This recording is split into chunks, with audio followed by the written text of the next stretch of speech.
Greetings and welcome back to yet another episode of the Daily Run, and today we're playing as Isaac. We have yet another special daily on our hands, and I believe this is the third one for this month, so it should be the final one, at least until the next few days actually roll over. We have all of the worm trinkets as passive items, and they are kinda applied to us, and you can see that it results in some really crazy tiers. At first it might seem like it's very hard to aim, but actually when you get used to it, you just have to aim in kinda the top left corner, and you're bound to hit some enemies eventually, just because of how spastic the tiers are. So it's actually not that difficult, and because of that we do kind of have a pretty nice amount of stats. You just get those stats naturally by having the worm trinkets. So we have a lot of range, we have some tier ups, and we also, I believe, have some damage ups just from that fact. And because of that, I would guess that we're actually a bit stronger than we usually are on the first floor, even though it's much harder to aim. Of course, just because we have the treasure rooms and all of the other rooms, I was really looking forward to getting some really crazy synergies to go along with this. But sadly, what ended up happening is the first item, or at least the first thing that I got in the shop,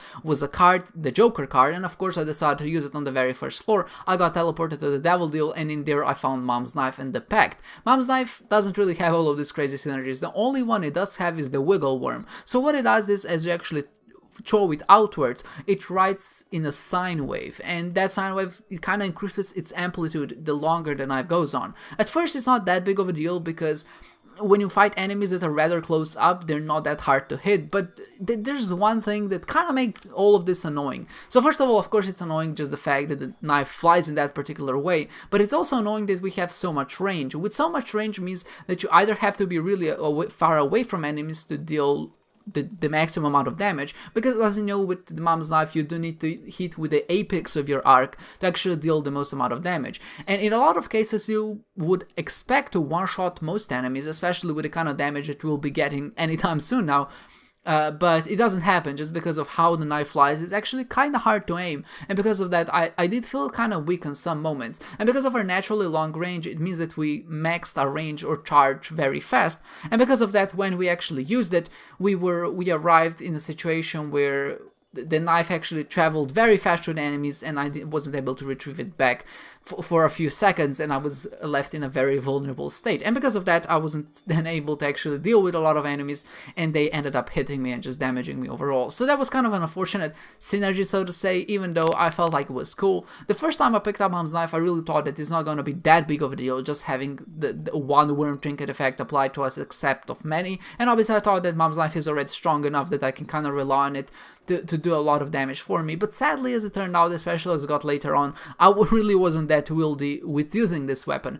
Now, maybe another, as a contribution here, is that just the fact that I'm not used to this particular strategy. I really don't pick up worm trinkets. I think they're a fun novelty that you pick up every now and then, but most often than not, I find that I don't like worm trinkets, to be honest. I really dislike everything that changes with the base physics of the game. So whenever you get bigger, whenever your shot speeds increase, or maybe whenever you gain knockback on enemies. At least I can survive some of those effects, like shot speed and knockback. That's still okay, but anything that messes with my tiers to an unnatural degree, I just dislike. I just feel like you have to relearn,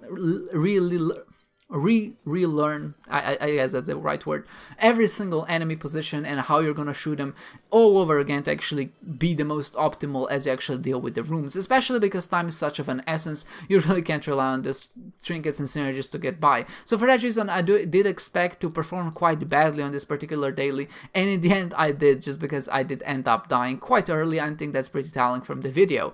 One other interesting note was that in the early floors, I believe that, I'm not really sure which items you would have gotten, but basically you have the D6, and what you can do is reroll the remote detonator. And obviously a good idea there is to go pick up the remote detonator, you get your 5 bombs, and then you can reroll the item, and I believe I got the brown nugget. But in fact, if you don't pick up the item first, which means that you don't get the bombs, you can just reroll it immediately, and that results in a different but a much more powerful item, which is something that's odd to me. I really didn't expect that to be true. I thought that the way the game worked, or at least how the items were seeded, is that when you get to the item room, you're always gonna get a particular item combination, or at least an item sequence out of that. But just the fact that if you pick up the item, I guess that affects whether that item is removed from the pool or not, and when you reroll it, I guess that results in a different item. It's kind of an odd thing, but I would definitely expect a lot of people to go via that route, especially because it's a special daily. I imagine a lot of people would just kind of lock in,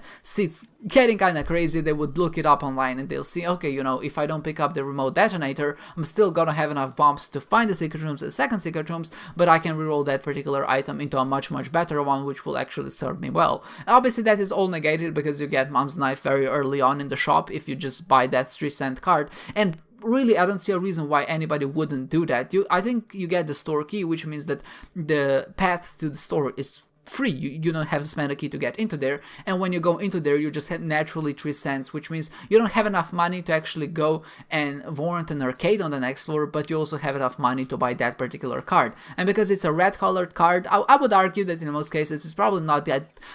I would argue in most cases that it is a good idea to buy them, just because those red colored cards do tend to have stronger effects than just regular colored cards. So I decided to buy it. It was a Joker card, and the rest is pretty much history. You can see that I'm pretty low on health here, and that's definitely something that affected my play to some degree. Whenever I'm low on health, especially with a combination like this, which is maybe a bit unreliant, I do fall into the trap of feeling like I'm a bit stronger, especially with Mom's Knife. I thought I was gonna be able to perform much better than I actually was.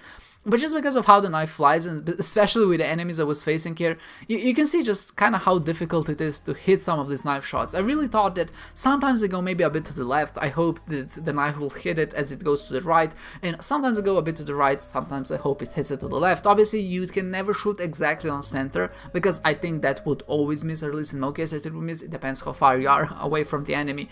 But I did end up dying, which is really a shame, because I was hoping that this run was actually gonna go pretty far. I didn't overall take that much damage, I felt, but I definitely did play bad. Maybe I was a bit tired, maybe I just wasn't in the right state of mind to play with a crazy synergy like this, but we did finish in like the top 2000, which is nothing to be happy about, I guess.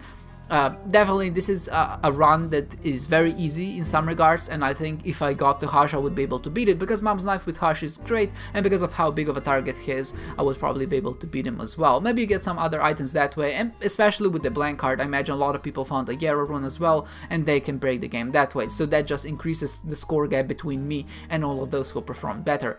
What can you do about it, right? I hope you enjoyed this one, guys, and I hope to see you next time.